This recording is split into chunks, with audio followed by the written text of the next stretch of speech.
кеш, құрметті көрермендер, сіздермен бірге Өркенменде арнасында кешкі жаңалықтар легі және эфирде мен Толқынбат Алва.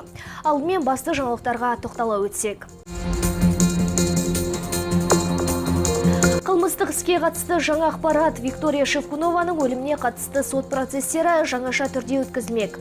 Оған қатысты іс 23 мамырға жоспарланып отыр. Бірақ та ол күні алқа билерінің мүшесі таңдалып, іріктеледі. Әмбебап құтқарушылар енді судан құтқару бекетінің мамандары жан-жақты болмақ. Үрмеліп бара жатқанда негізі 3 адам жұмыс істейді. Біреу астында адамды киіндіріп өтеді, үстінде екіншісі страховкада тұрады үстінде. Чернобыль апатына 30 жыл. Осы апатты жоюға қатысқан жерлестер өткенге көз жүгіртті. Қазір мұның барын еске түсірсем, қорқынышты жан түршігерлі оқиғаның куәгері болған екен.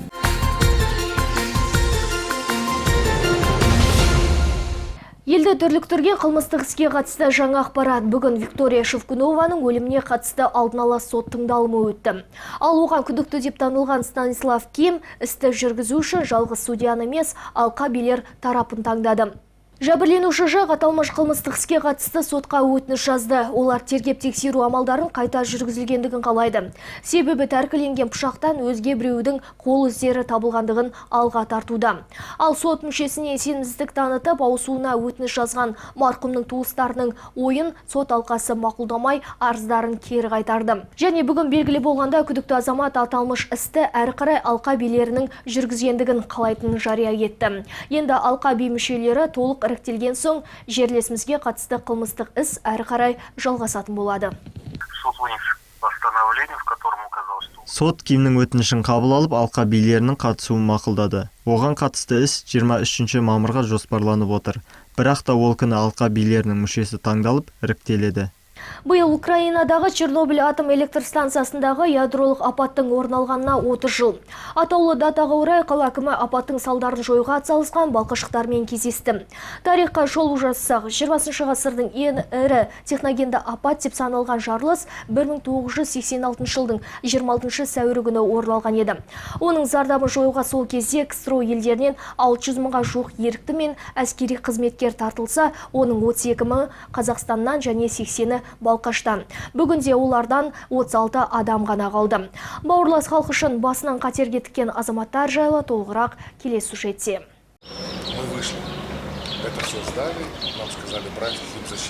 Дүние жүзіндегі атом энергетикасы тарихындағы ең ірі жарылысының зардабын жоюға қатысқан жерлестеріміздің бірі Асқар Мұслымов. Ол кезде Украина елінде әскери міндетін атқарып жүрген жігіт бар болғаны 20 жаста еді. Әні-міні отанға ораламын деген атқыш мерген ойламаған жерден Чернобыль апатының куәгер болды. Когда мы пришли на Чернобыль, Біз Чернобыль жеріне келгенде бізге генерал-лейтенант Ганусенко құрметті еліктілер деп үн қатты. Сол кезде біз бір-бірімізге қарап таң қалдық. Біз ерікті түрде келгенімізді білмеген болатынбыз. Және менің есімде анық қалғаны апаттан кейінгі эвакуациялау шаралары сол Чернобыль қаласының өзінен басталды. Біз өрт сөндірген өрт сөндірушілерді қауіпті жерге өзіміз өшірдік. Бұл кездегі ядролық реактордың жалыны 300 метрге дейін көтерілген. Жарылыс кезіндегі салмағы 1 тонна болатын темір жабулар әуеге ұшқан. Және сол тұстағы кешенде 4500 адам жұмыс істеп, 4 реактордағы өртті ауыздықтау үшін 8 күн созылған еді. Оның алғашқы күнде 80 адам қаза болып және ауруханаға барар жолда 2000 адам көз жұмған көрінеді. это мы сейчас осознаем, что мы увидели страшное.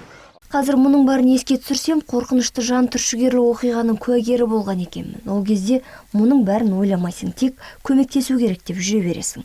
Ал үйге қайтқанда денеміздің бәрі қап-қара болып келді. Өйткені ол жақтағы радиацияның кесірінен күйіп кеткен едік. Тіпті соның салдарынан Чернобыль апатын жоюға қатысқан адамдардың көбісі ауру, денсаулықтары нашар, онкологиялық дерттерге шалдыққан. Ал Асқар Мұслымовтан өзге бұл апатты жағдайды көзбен көргендердің бірі Ырымқұл Шыңғысбаев. Жерлесіміз авторотада қызмет атқарды. Оның міндеті күллі халықты қауіпті жерден көшіру болды. Әскерге 84 жыл көктемде шақырды. Содан осы қалада, осы біздің военкоматта 13 адамды бөлек ұстады. Оның ішінде Ақшытаудың жігіттері болды. Ақтоғай, Саяқ, Қоңырат, сол дер, 13 адам. Соларды бөлек ұстап жүрді да, сосын бәрімізді тиіп, бір 100 адамдай ма деп Жезқазғанға апарды, Жезқазғанда тағы бөлек ұстады. Жезқазғаннан қосты, общем 30 адам болып бардық қой Киевке. Киевке түстік, қосты барғаннан. Киевке дейін бардық біз. Киевте бір жарты күндей ма солай болдық та. Бір күн болдық. Бір күн болдық. Иә, бір күн болдық. Одан әрі қарай Львовқа алып кетті. Львовта бір күн болдық. Әрі қарай жағы учебный центрге алып кетті. Онда бір ай болдық. Бір айдан кейін Раковецте болдық. иә жан жаққа бөлді да, содан службамыз басталып кетті сол Львовта. Сол бір оқиғаны еске түсірген екі жерлесіміз де бір полкта болып 25 күн бойы Чернобыльдегі жойқын апатты жоюға атсалысқан. Ал жалпы әлемді дүр сілкіндірген осы бір алапат апат оннан аса елдің 145 мың шаршы метр жерін ластаған. Санаққа сәйкес реактивті түтіннің салдарынан 100 мыңдай адам мерт болды. Толқын Баталова, Ильяс Токибеков, Өркен Медиа. Шаһарда ұлы жеңістің 71 жылдық мерекесіне дайындықтар басталды. Бүгін тиісті мамандар көл жағалауын тазалауға толық кірісті. Горхан-Қожа жауапкершілігі шектеулі серіктестігінің 5 қызметкері орталықта орналасқан танкі мен пушкаларды мәңгілік алауды тазалап жуды.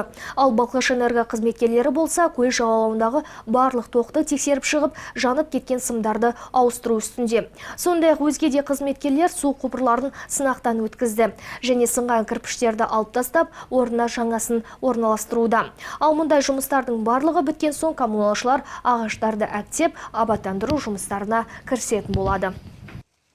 Биыл енді алдағы келе жатқан мерекелік шараларға байланысты көл жағалауында көптеген жөндеу жұмыстары жүріп жатыр. Бұл жерде Горхан-Қожа, Балқаш-Энерго, Балқаш-Су, тағы да басқа организацияларымыз бар.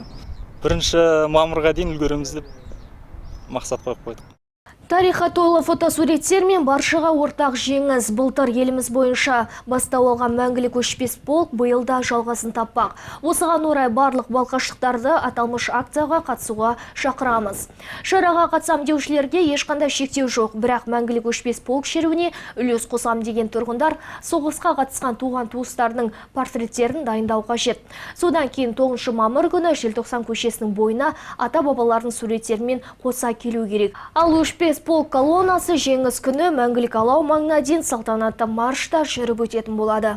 Бұл қозғалыстың мақсаты ұлы отан соғысына қатысқан ардагерлерді ұмытпау, ардақтау болып табылады. Бұл қаламызда осы мәңгілік өшпес полк қозғалысы тағы да ұйымдастырылып жатыр. Сондықтан барлық қала тұрғындарын қатысуға шақырамыз. Қосымша ақпаратты Жастар ресурстық орталығынан білуге болады. Жалпы үйлік есептегіш құрал арқылы жылу ақысын төлейтін үйлердің қатары толықты. Жаңа аппарат орнатылған үйлер тізімін сіздердің назарларыңызға ұсынбақпыз. Тізімде Ленин көшесі көш бастап тұр. Онда бірден 12 үй қосылған. Олар 7, 9, 11, 12, 13, 19, 21, 22, 23, 25, 55 және 80-ші көп қабатты баспаналар. Одан кейінгі ағайынды мусіндер. Мұнда бірден 4 үй жаңа аппаратпен қамтамасыз етілген. Ал қалғандарында 1-2 үйге ғана орнатылыпты. Мысалы, Абай Батыр 19-ға, Әлімжанов 3-ке, Амангелді 15-ке, Желтоқсан 10-ға, Қарамендіби 76-ға, Уәлиханов 2 және 8-ші үйге жаңа құрылғы қойылған. Сондай Қысманқұлов кварталындағы 7 мен 9-ші үйлер. Мұхамеджанов мөлтек ауданындағы 32-де 1, 32-де 2. Сәбетов мөлтек ауданында 6 мен 15-ші үйлерде бұл тізімге кірген. По мере возможности каждый месяц. Қазіргі таңда қала бойынша 350 көп қабатты үй жалпы жылу есептегіш құралына қосылған. Жаңадан қосылған үйлерде тұратын тұрғындар сәуір айын үшін жаңа аппараттың көрсеткіші бойынша ақы төлейтін болады. Ал басқа үйлерге келер жылға дейін орнатып бітеміз деп жоспарлап отырмыз. Әмбебап құтқарушылар судан құтқару станциясының қызметкерлері енді көлге кеткендерге ғана емес, сондай-ақ жол апатына ұшырағандарға, үйдің астында қалғандарға көмек көрсете алады. Мамандар өздеріне таңсық саланың қыр-сырын 2 ай бойы меңгерген, ал бүгін үйренгендерін іс жүзінде көрсетіп, емтихан тапсырды.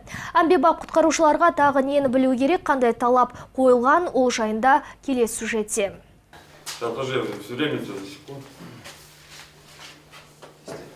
Арнұр Топарқұлов қазір 50 метр биіктікке көтерілуі тиіс. 2,5 жыл бойы тек адамдарды судан құтқарған маман 2 ай бойы өрмелеуді үйренген. Ал бүгін Қарағандыдан келген комиссияның көзінше емтихан тапсыруда. Норматив бойынша берілген тапсырманы 7 минутта аяқтауы тиіс. Десе де бүгін Арнұр жақсы дайындығымен көзге түсіп, сынақтан сүрінбей өтті. Мысалы, құлап баратсаңыз, мына жіп өзі созылады. 50 сантиметрге дейін. Жаңағы арқаны, омыртқаны жарақаттамау үшін бұл мысалы құлап кетсеңіз тез сол кезде бұл не соққы бермейді денеге, жіп 50 метрге созылады и артқа адамды қайтадан лақтырады. Өрмелеп бара жатқанда негізі 3 адам жұмыс істейді.